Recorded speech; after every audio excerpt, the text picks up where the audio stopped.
Welcome to Immediate Review, where we see a movie in theaters and review it immediately. Yeah, we gotta change it because Oh shit, yeah. this is the first We're not in theaters anymore. well Where we see a movie at whatever location and we then- decide to watch a movie at, and then we'll and record it. then we review it there.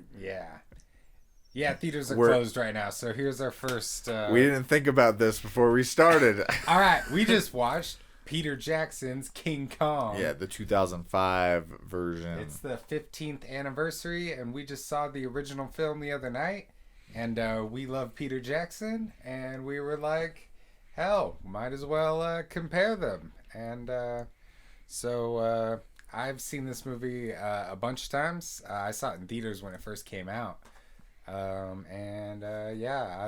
love this movie. And Peter, you've seen like snippets? Yeah, a little Like on bits TV? here and there. Not really. It was like my old like mixed martial arts coach used to like love this movie, and so he'd like put it on, and yeah, I just like I wouldn't, you know. Oh yeah, so yeah, it's you just saw kinda you like- saw some scenes basically. Yeah, So like this is your little first stuff. time seeing it. Yeah, the full movie and getting the full grasp of it.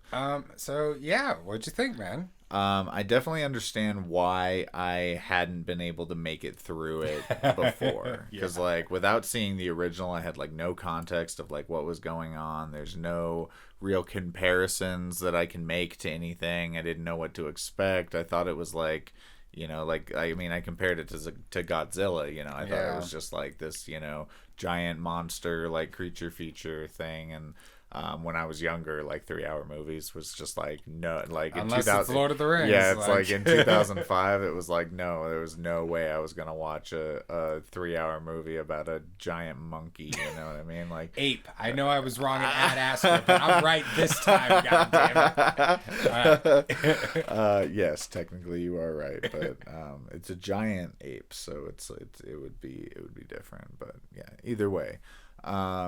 So yeah, this one is I'm gonna do my best to not make comparisons to The Hobbit, but like I love this for the same reason I love The Hobbit. Is like it just takes the source material and grows and expands on it.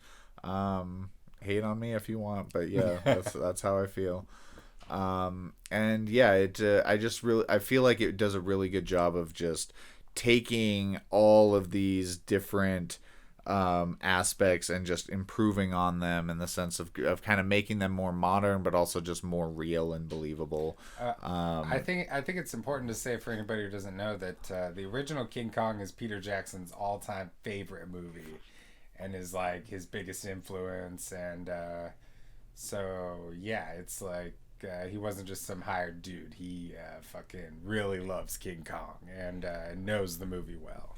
Interesting. So, I didn't know that. Yeah. So yeah, it really just it dives into each of the characters gets a just a swimming pool of depth added to them, which is really nice.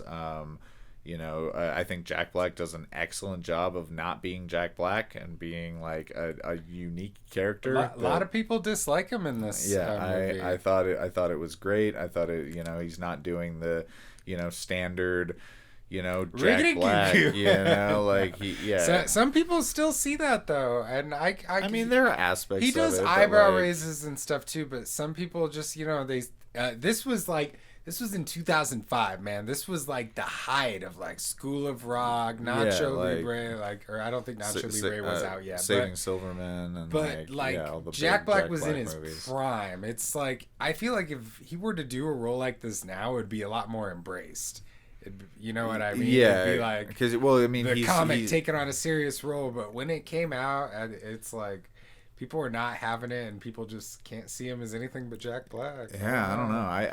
I thought he did really, really well. His character was really grounded and like, you know, didn't branch out into the like overly charismatic Jack Black, you know, isms that he naturally does. It was you know, he really did a good job of you know, really grounding this character.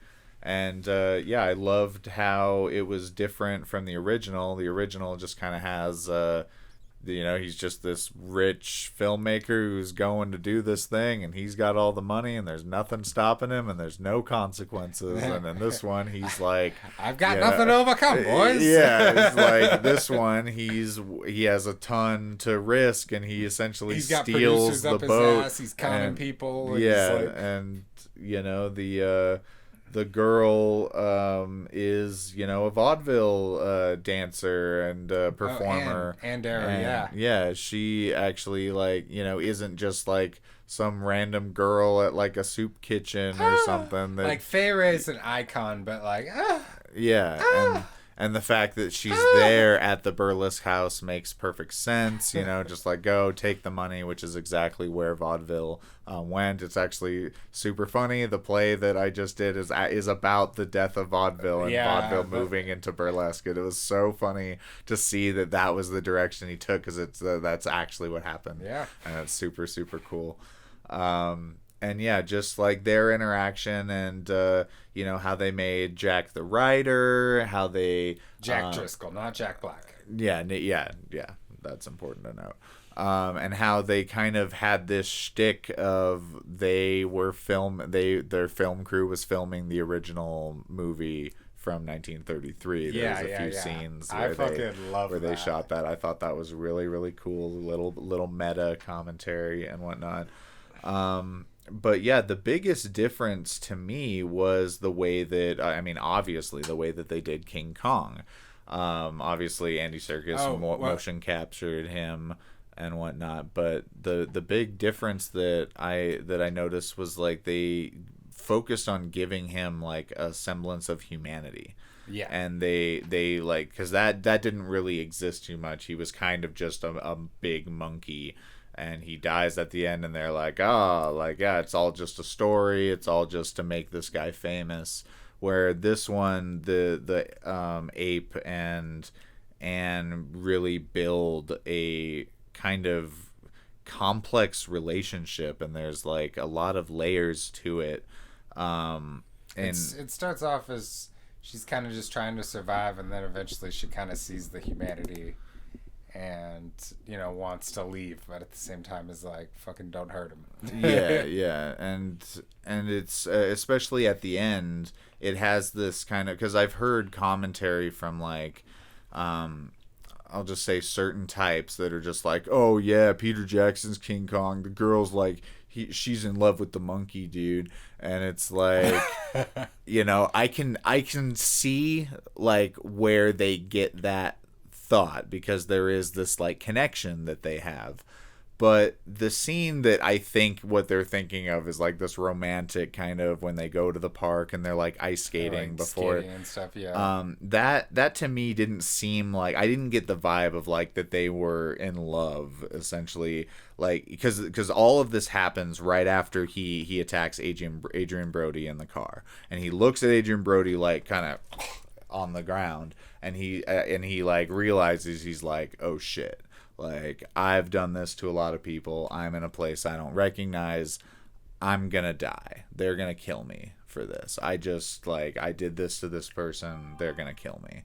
And then he turns around and sees Anne like walk up to him, and then they have this moment, he picks her up, they go off and they have this kind of moment together, and it didn't feel like oh, we're in love, let's be together, and then it's interrupted by the military. It's like, it reminded me of like Queen and Slim, like getting like spending time together in this like last moments of your life, because the inevitability is there. And they even fucking pointed it out at the very end of the movie when he was just like, oh, why'd he climb up there, he must have known what was gonna happen. And he's like, oh, he's a stupid ape. And it was like, no, he fucking knew that he was gonna die, and so he tried to spend as much time with the person he wanted to spend with as possible before the end. So I also think too, it's just like, I think there is a with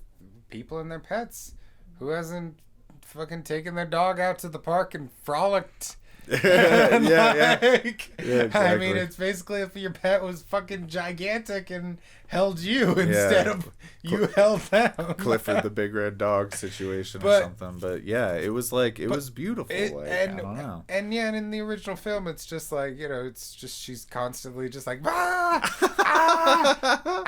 just like kidnapped and trying to get away, and it's classic and all that. But when you're trying to tell that story, there's a reason, like the Jeff Bridges one, uh, told it in the modern age. It's just like, I don't know, it's just changed aspects of it. But this one, yeah, I don't know. Yeah, it adds a more just kind of humanitarian nature to it of just like there is a gentle nature that she was able to break through. It's just that kind of drama can only last for so long, and you gotta have moments of, I don't know,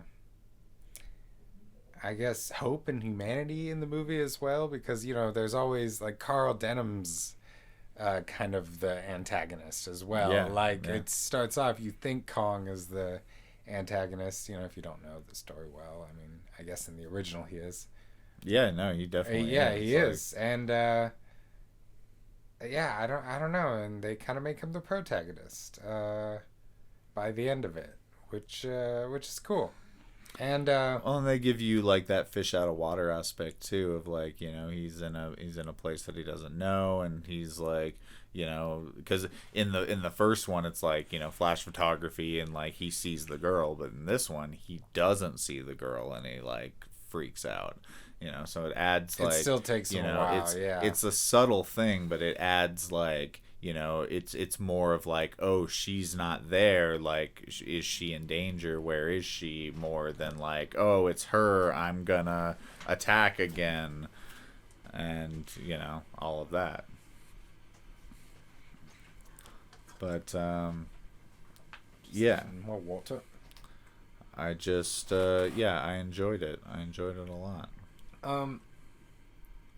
Yeah, I think it just seems like Peter Jackson's a fan of the movie, and it seems like he kind of knew what to expand on. I definitely get why people think this one's too long. But I kind of like the epic nature of how long it is, and it's really one you like. I watch this one like once every like 4 or 5 years, probably. Like, I've seen it once, yeah, exactly. just now.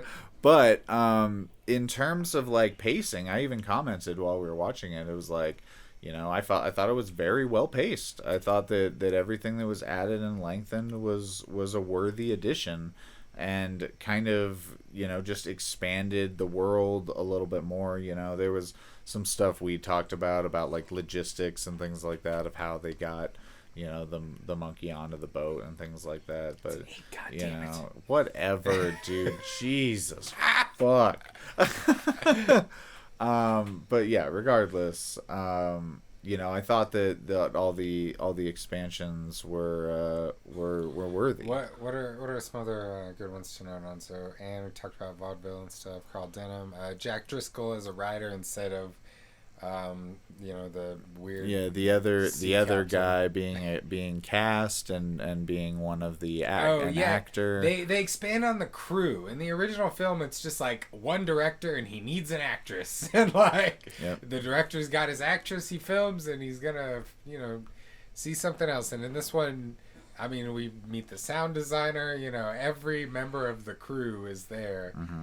And there are co-leads and a writer, and they kind of do a really good job of expanding on that.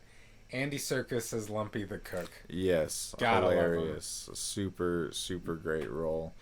And then with his cigar, he's just always chomping on it like a fucking 80s action hero or something. Just like, oh god damn it, no matter what, like it doesn't matter how much peril they're going through, he's just got a cigar in his fucking mouth.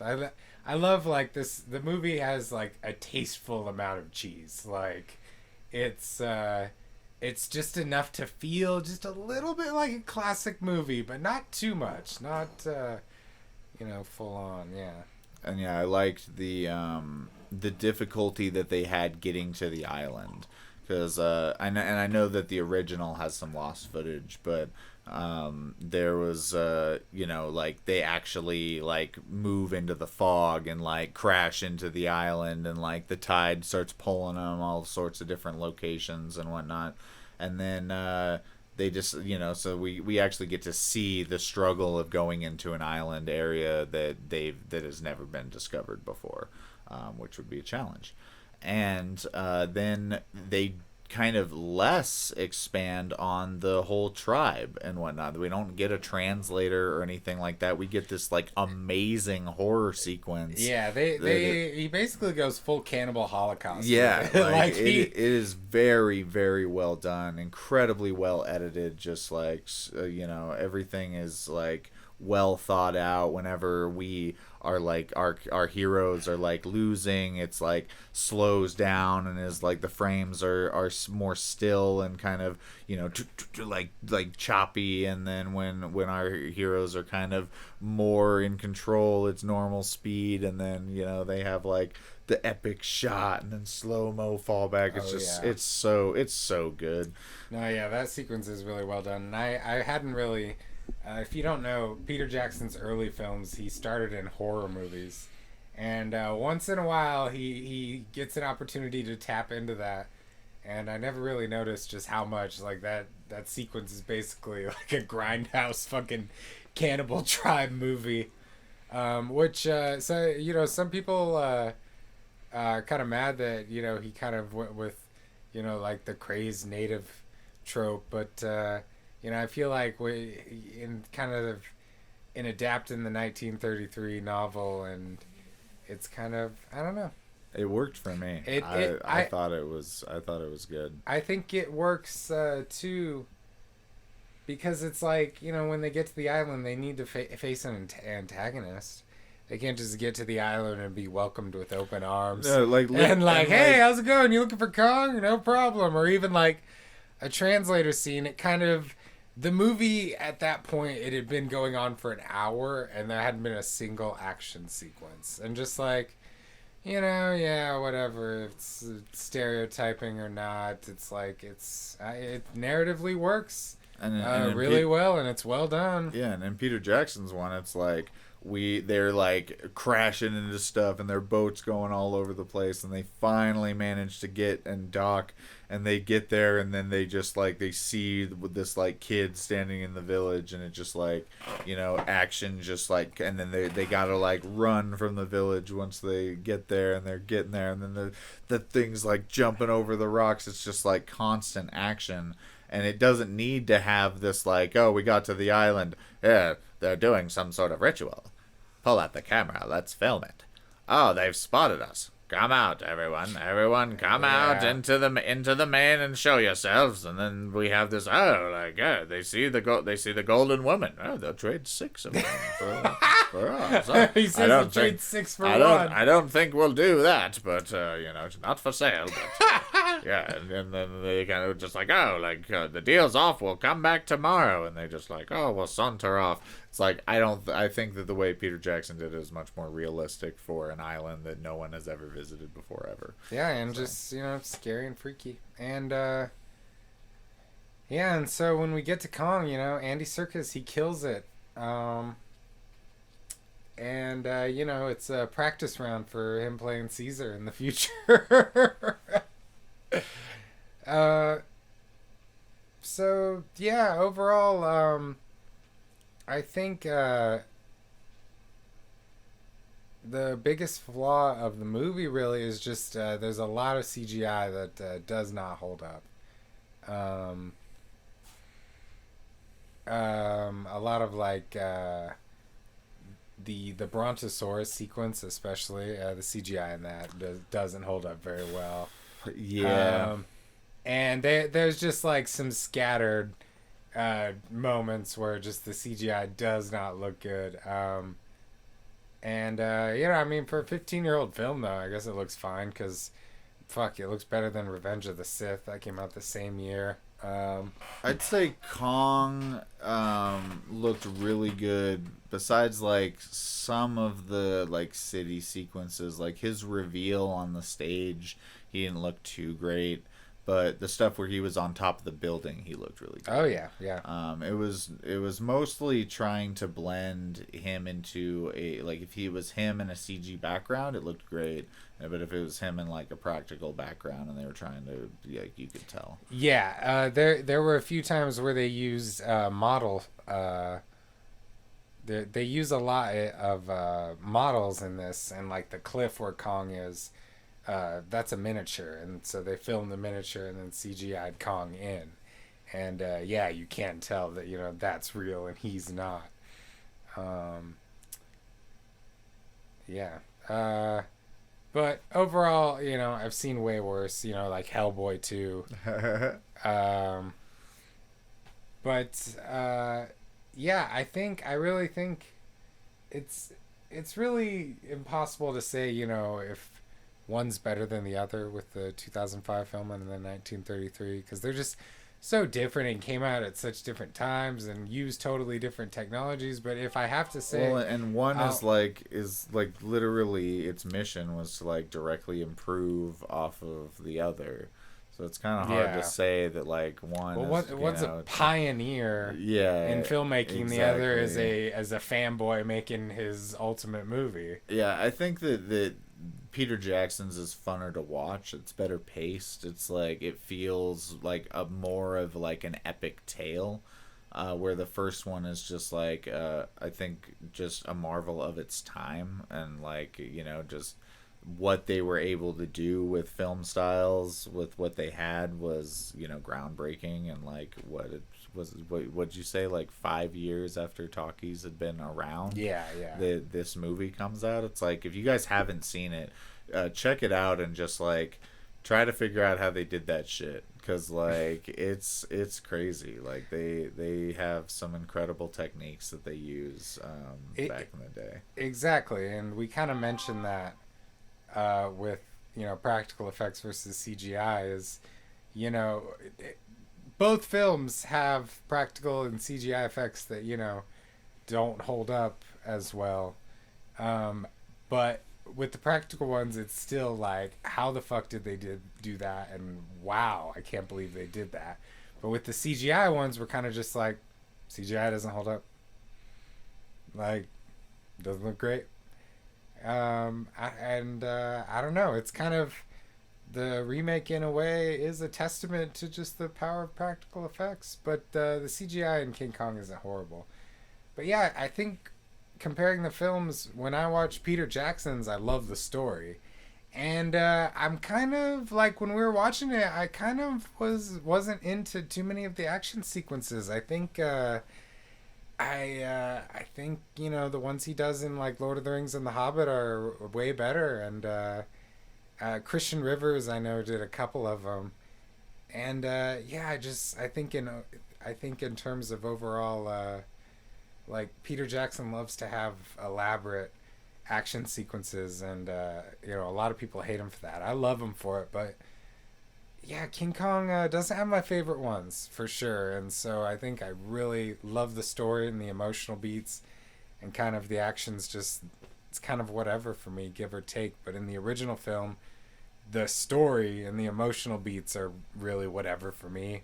And anytime like the stop motion action is going on, I'm just so into it because it's so wildly impressive. But yeah, I don't know. He made this less than 2 years after Return of the King, so it's like, this one's, King Kong was definitely rushed in some places, and I think that's why the CGI doesn't hold up as well as it does in Return of the King and the Lord of the Rings films. Yeah, you can tell the sequences that they decided to focus on the most. Yeah. The T-Rex scene, the just Kong in general. His hair effects looked pretty damn good. Not as good as like the Planet of the Apes series that Andy Serkis did I mean, later. as time goes on, those Yeah, those came out another 6 years after. And yeah, like once again, if you guys, I'm sure we've mentioned this, but if you guys haven't seen the War for the Planet of the Apes trilogy with Andy Serkis as Caesar, go see it. It's in my top 3 best trilogies like ever made. So yeah, definitely recommended. Check it out. It's great. Unironically great. Jesus. But yeah, I think the only other thing I'd like to say is I really love this won an Academy Award for Best Production Design, and it deserves it because the production design is top notch. It is fantastic. It's especially the city streets and the whole design of just like depression shanty towns and vaudeville and the rich and just the like all the places that they go to in the yeah, forest yeah, and the too. jungle It's places like jungles, that. swamps, Take out all the jungle mountains. stuff, and it's still worthy of its Oscar. Yeah, it's like And like man, that, yeah. it's and that jungle stuff is like take out. Yeah, it's fantastic. The vaudeville stages were cool too. Oh yeah, cinematography excellent. The Yeah. lighting was there was so much just like tasty fucking Yeah. lighting throughout this whole thing. Just Oh, like yeah. glorious soft lighting on a pretty blonde girl's face. It's like You can't, yeah, you no, can't beat it. they do a good. Like that's like old school classic. Filmmaking. Those glamour shots, and they do a good job of recreating that. It's just a good balance of it. What do you think of the humor? I know.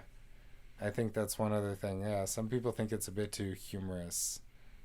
I mean, I don't really like recall like laughing really too much, but I mean, we laugh a lot when we watch movies at home anyways, so I it's mean, like we thought 1933's King Kong was pretty. yeah, we laughed through that a lot, but yeah, I wasn't like I guess it didn't distract me. I wasn't just like, oh wow, I'm laughing a lot or something like that. I thought, I thought it was good. I think that's kind of the cheese I'm referring to. Like it's not it's less jokey jokes because there are some jokes but there's just I don't know. There's kind of a I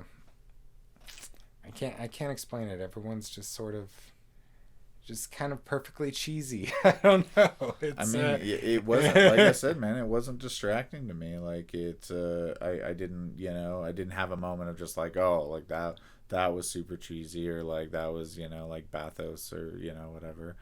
Yeah. I felt like it worked, and I mean, Peter Jackson's like movies are kind of he does like that stuff anyways. well. Yeah. Yeah, so it's like I've been a huge fan of his movies since I was a kid, so it might just be that I'm used to like his kind of style, and so it wasn't distracting at all. But yeah, if people hate it, fuck you guys.